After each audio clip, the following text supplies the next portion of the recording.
Hola, ¿cómo les va? Nosotros aquí en una nueva entrega de Tal Como Son. Antes de que conozcan a mi invitado de hoy, les propongo que conozcan a quienes confían en mí.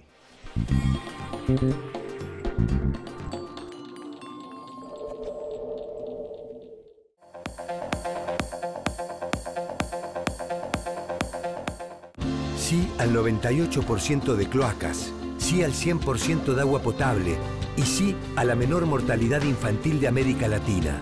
¿Te animas a seguir diciendo que sí a vivir mejor? Yo digo que sí.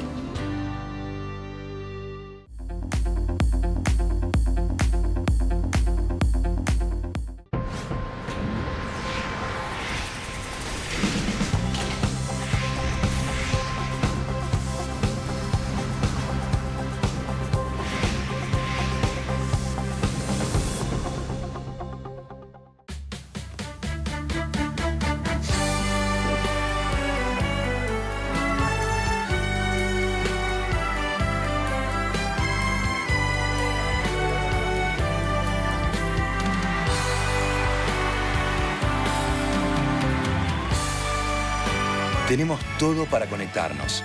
Movistar ahora también es internet en casa y teléfono fijo. Elegí móvil, internet y fijo.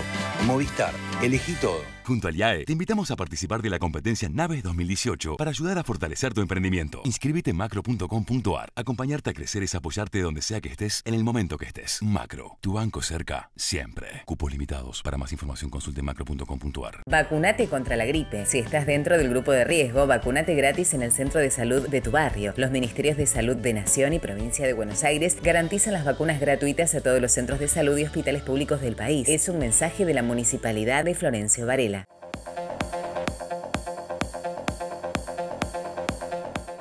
Un cálido sol de invierno te invita a conectarte con la naturaleza, con los sabores. Una tierra de aventura, de cultura, de mágicos momentos. San Juan celebra los vínculos. Venite a San Juan. LATAM y vos, juntos, más lejos.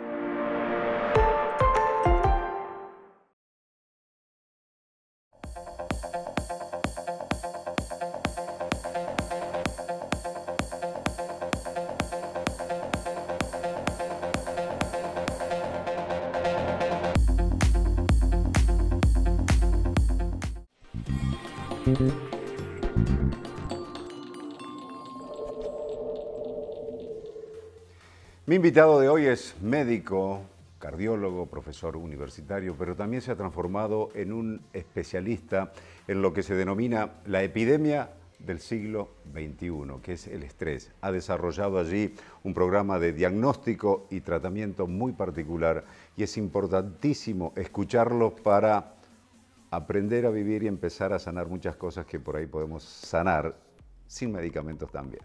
Mi invitado de hoy es el doctor Daniel López Rossetti. Daniel, gracias. Un placer que estés. Gracias por la invitación, muy bien. Por favor. Gracias. El estrés. En definitiva, lo que hemos descubierto, que vamos aprendiendo, y todo deriva, todos otro tipos de enfermedades que tienen que ver con lo fisiológico, lo funcional, pero dice, no, eso, el estrés te provoca eso. ¿Es tan así? Dos cosas. A ver. Una, el estrés tiene mala prensa en el siguiente sentido. Sin estrés no hay vida. Epa. Sí, sin estrés no hay vida. El único lugar donde no hay estrés es la paz del cementerio. Es muy complicado.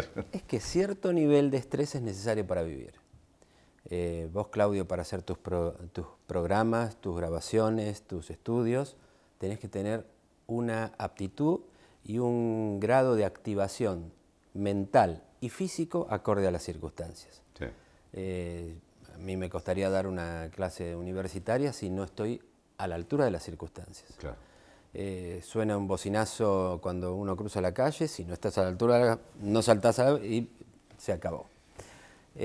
Hasta un punto el estrés es normal y es igual que el azúcar en sangre. Si yo le pregunto a tus televidentes si el azúcar en sangre es normal, sí, y pongo cara mala, me van a decir, y no, es que es normal hasta un punto. Por encima de un punto se llama diabetes.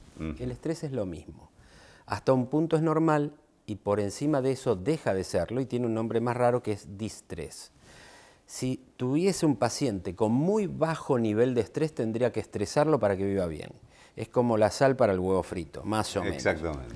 Ahora sí, hablando en el sentido en el cual el estrés hace mal, si existiera una palabra, si yo escribiese en un pizarrón, ¿no, Claudio? Estrés es igual a ¿qué?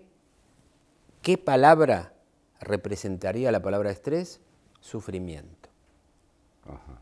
Cuando uno la pasa mal, cuando las cargas que uno lleva en la vida, como la mochila de un mochilero, superan mi capacidad de respuesta, ingreso en una condición de estrés malo o distrés.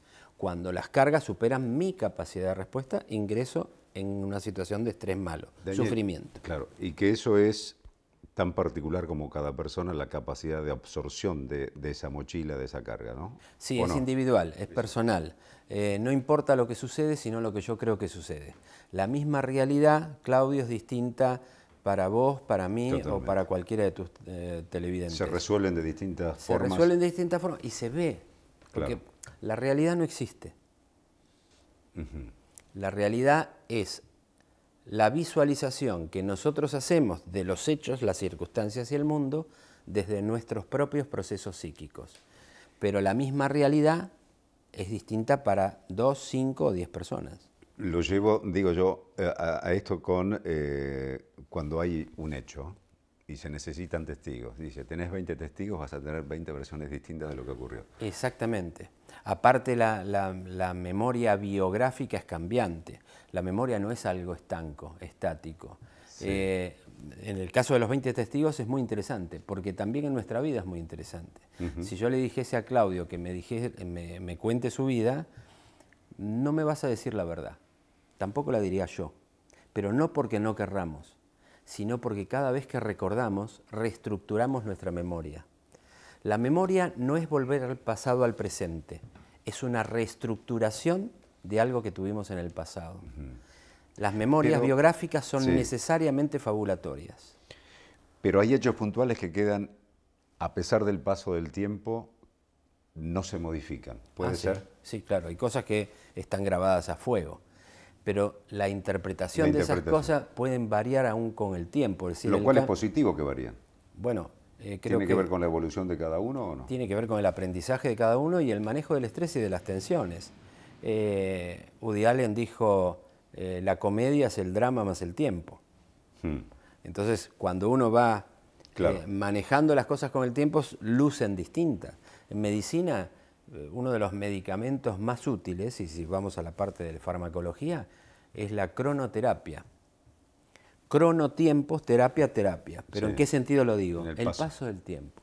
El paso del tiempo ayuda a muchas cosas a madurar, a consolidar, a que sedimenten las emociones, a que sedimenten las vivencias, a que veamos en perspectiva los problemas. Claro. Y si bien ese hecho que pudo haber sido traumático, por ejemplo, siempre estamos hablando como de experiencias que, para generalizarles, experiencias negativas o traumáticas en la vida, y en ese momento no se aceptan, y uno se queja y se enoja con la vida, y pasa el tiempo, hay personas, digo yo, que evolucionan y entienden de que eso pudo haber sucedido y que sucedió, lo cual le genera en este espacio, en el hoy, una tranquilidad, una armonía en su espíritu, digamos, que le permite vivir mejor. Pero hay personas que no evolucionan en ese sentido, ¿o me equivoco? Coincido con vos. Eso se llama sabiduría, que no es simplemente una acumulación de conocimiento, sino es lo que hago yo con el conocimiento y lo que hago yo con el tiempo. Y la frontera final para el manejo de la vida, y digo la frontera final no porque sea al final de la vida, puede hacerlo un muchacho, un joven, alguien de 30 años, 50 o 90. Sí. La frontera final del manejo del estrés, que tiene que ver con no sufrir, es la filosofía. Si bien hay condiciones médicas, biológicas, de diagnóstico, de terapéutica, farmacológicas, endocrinológicas, neurológicas, neurotransmisores, un montón de cosas, la medicina tiene un área terapéutica y diagnóstica. En el manejo del estrés y el bienestar hay un área que tiene que ver con la psicología, particularmente la psicología que se llama cognitiva, que es la psicología científica, pero la frontera final, Claudio, es la filosofía con la cual yo me tomo la vida. Y eso a veces viene de fábrica, hay gente que lo tiene más fácil, mi mamá lo tenía fácil, por ejemplo. Hay gente, hay gente que lo tiene de fábrica y hay otros, como puede ser mi caso, que lo vamos aprendiendo con los golpes y a veces nos apuramos para aprenderlo lo antes posible, porque tiene que ver con aquilatar experiencia, y la experiencia que sobre todo no se graba con los éxitos, sino con los fracasos. De hecho, me parece que la experiencia básicamente es el fruto de los errores cometidos. Pero alguna vez el filósofo Bonavena dijo, la experiencia es un peine que te dan cuando te quedaste calvo.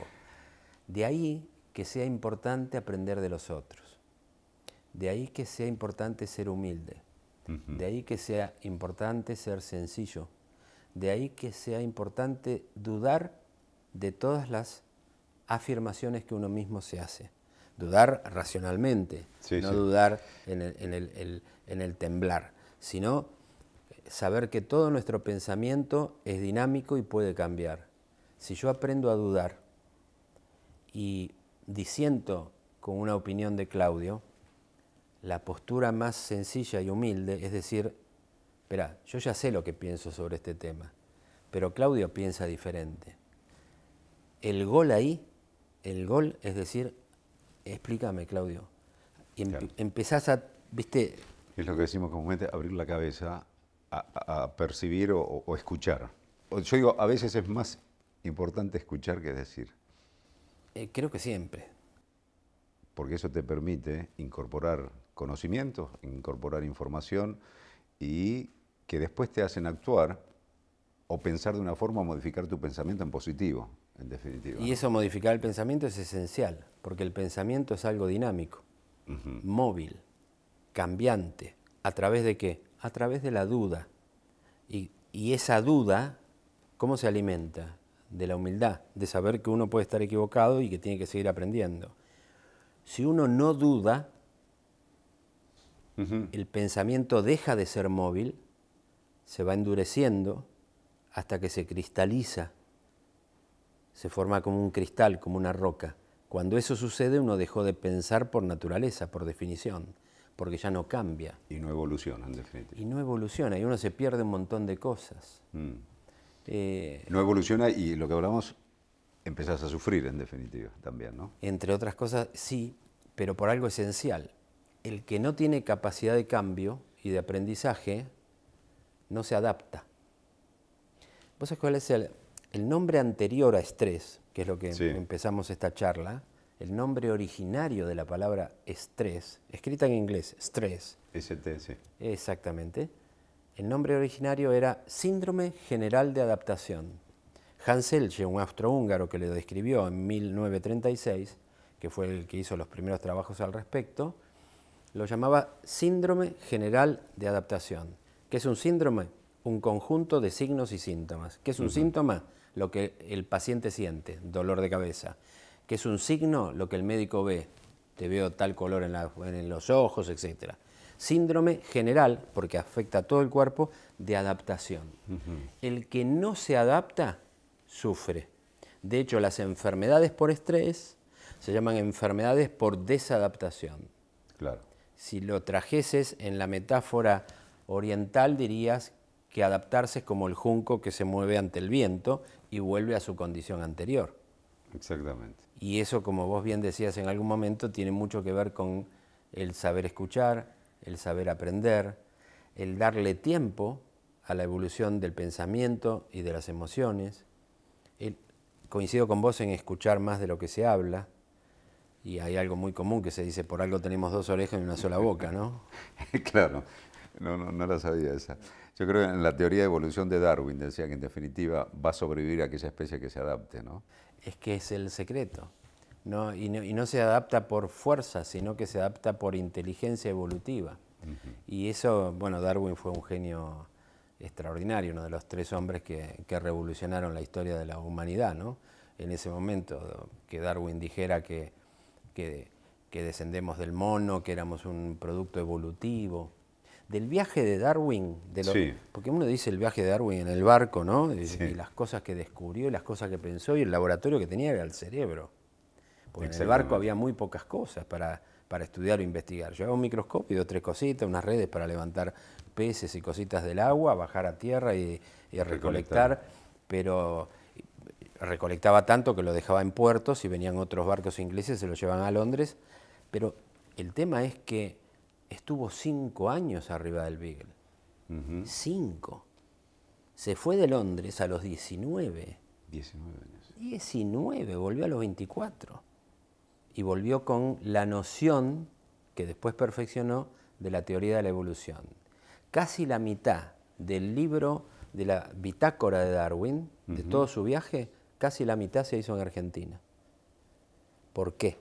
Porque acá había mucho material que él relevó. Sí. Por eso acá hay tanto, porque hoy sabemos, hay tantos dinosaurios, viste que los grandes dinosaurios, los más grandes del planeta, aparecieron acá, Patagonia. Bueno, él se ha regocijado de lo que encontró acá. Muy probablemente, entiendo, por seguir la historia clínica de Darwin, él se muere muy probablemente de enfermedad de Chagas. Y él describe claramente cuando en Mendoza, en Argentina, lo pica una vinchuca. La traducción al inglés que él escribía era benchuca, pero lo picó varias veces una vinchuca, una cosa. Así que es muy probable que por los signos y síntomas que evolutivamente tuvo, a mí me parece que lo que tuvo Darwin y que fallece por eso es una complicación cardíaca por enfermedad de Chagas-Massa. Hablando del Chagas-Massa me acuerdo del Trypanosoma cruzi. El Trypanosoma cruzi. Son esas cosas que te quedan del colegio, de ¿viste? secundario, ¿viste? Un día vino la profesora. Trypanosoma cruzi, no te olvidas más. Trypanosoma cruzi. Y el sistema nervioso autónomo, ¿te acordás? Simpático y parasimpático, ¿viste? Esas cosas. O el oso chiquito, pico de pato, político canguro para la...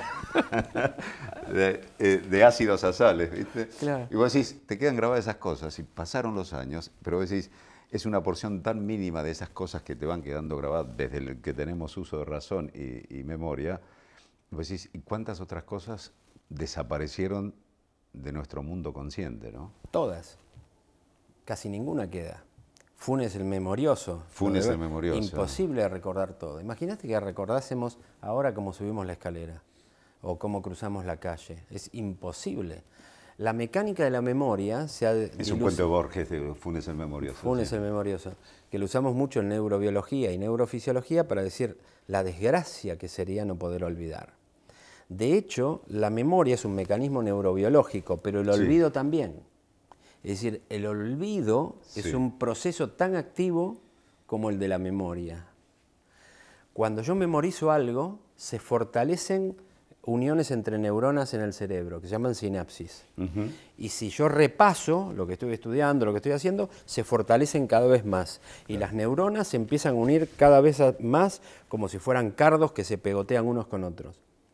Si vos no repasás, se empiezan a despegar. Se empiezan a despegar y te olvidás. Casi todo lo que hacemos nos olvidamos. En general, lo que no nos olvidamos es del Trypanosoma cruzi. ¿Por qué?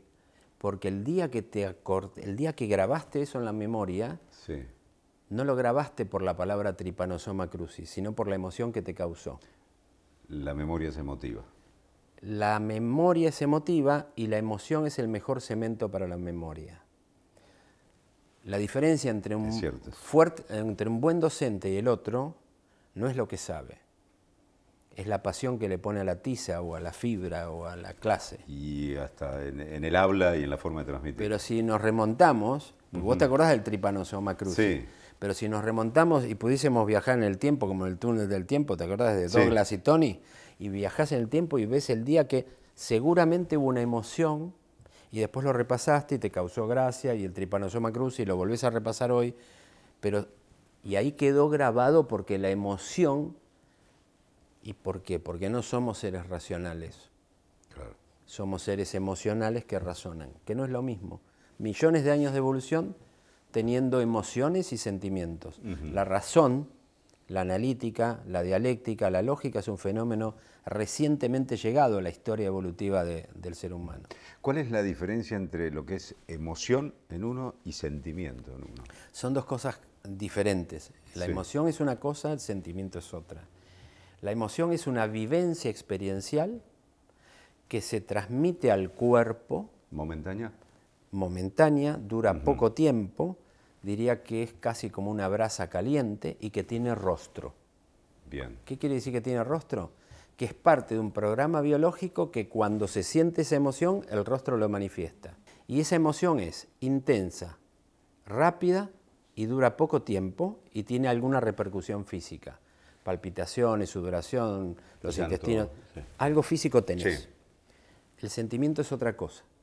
El sentimiento es la mentalización de un grupo de emociones consecutivas a una vivencia. Cuando eso sucede aparece el sentimiento, que es un paso evolutivo más acá en la historia de nuestra especie, como el amor, como la culpa, la vergüenza, el odio, el orgullo. Esos son sentimientos. ¿Qué diferencia tienen? Que no tienen rostro específico y en general duran mucho tiempo, a veces toda la vida, como el odio o el amor, pero no tienen un rostro específico y son la mentalización. Es como que esas emociones básicas que recién dijimos que tienen rostro, pasan por el lóbulo frontal y analíticamente se constituye un sentimiento. ¿Y qué es Claudio, qué es Daniel y qué es cada uno de tus televidentes? Una mezcla de emociones y sentimientos, absolutamente individual y distinta para cada una de las personas. Somos un batido, como un licuado de una licuadora de mezclas de emociones y sentimientos. Daniel, nombraste recién la culpa. ¿Es una de las cosas más negativas que puede tener el ser humano? Todo lo que tenemos está hereditariamente determinado. Los agujeros de la nariz están para abajo. Sí. Porque los que nacían con agujeros para arriba le entraba agua, tenían sinusitis, se infectaban, se morían, no tenían descendencia. Hubo evolución y adaptación. Las cejas están para que la transpiración vaya a los costados y que no tengamos infecciones en los ojos y tengamos descendencia. Las orejas están para adelante para escuchar lo que viene de adelante porque tenemos visión frontal, miramos para allá. Del mismo modo que la naturaleza seleccionó cada una de estas cuestiones, agujero de la nariz para abajo, cejas, orejas, seleccionó emociones y sentimientos. La emoción más antigua es el miedo. Sin el miedo un predador nos hubiese comido y no estaríamos acá. Sí. El miedo no es sonso. La patología del miedo son los trastornos de ansiedad. Eso es otra cosa. Pero el miedo es necesario. Lo mismo los sentimientos. En general, todo lo que tenemos sirve para algo. La culpa es una emoción de orden negativa que genera una carga displacentera, pero también fue seleccionada por la naturaleza porque sirve. ¿Para qué sirve la culpa? Para saber que uno ha roto algo, que uno ha pasado una barrera y generó un daño. X, sí. Acordamos algo, rompo un vaso, este que está acá, y siento culpa. ¿Para qué se siente culpa hereditariamente, evolutivamente? Para reparar. Daniel, y a ver, la culpa es un sentimiento. El ponerse colorado, o digo, voy al caso de la vergüenza, también es un sentimiento. ¿El ponerse colorado es una emoción? El ponerse colorado es un sentimiento que en el momento que lo vivís, tenés descarga de adrenalina y un montón de cosas que produce vasodilatación. Y eso de ponerse colorado como un tomate. Colorado como un tomate. Pasa al cuerpo. Sí. La diferencia entre emoción y sentimiento, que existe y es clara, emoción es algo en rojo y sentimiento es algo en azul. Rojo como brasa caliente, azul como algo sostenido en el tiempo. Pero las diferencias no son tan claras, todo se mezcla. Cualquiera que describí qué sentís por tal o cual persona, no puedes usar una sola palabra. En general hay más palabras, porque son mezclas de cosas, e incluso son dinámicas. Por eso somos una mezcla de emociones y sentimientos, y no demasiados. Algunas emociones y algunos sentimientos. Llama la atención porque es casi lo mismo que los 3 colores básicos elementales generan todos los colores del arco iris. Y son nada más que 3 colores. El rojo, el azul, el verde generan todos los colores del arco iris. Y 7 notas musicales, do, re, mi, fa, sol, la, si, hacen la 9ª sinfonía. Bueno, nosotros la estamos... de música que hay en los distintos ritmos que yo a lo largo de la historia. Con eso nada más. Lo mismo pasa en el hombre. Hablando de la envidia, ¿Es necesario un poquito de envidia también en todo ese equilibrio? Es una de las preguntas más difíciles que me haces. Porque cuando en la facultad hacemos de fisiología y explicamos las distintas evoluciones de las emociones y sentimientos, así como pasa la culpa y uno dice, no, ¿cómo voy a tener culpa? ¿Cómo voy a tener vergüenza? La envidia cuesta un poco más explicarla, pero hay que asumir que evolutivamente no existe la palabra envidia sana, ¿eh? La envidia nunca es sana.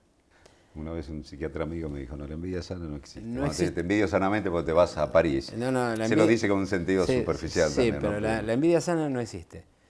Pero es el notar, de algún modo, lo que otro ha hecho o tiene, y si uno no deposita una carga negativa en el otro, sino constructiva en uno, está bien. Ahora, si la envidia es el mensajero nocturno de la admiración, es decir, yo envidio a tal persona por algo y cargo anímicamente, incluso lo daño verbal y físicamente a esa persona, en el fondo es porque la estoy admirando. La envidia es el mensajero nocturno de la admiración.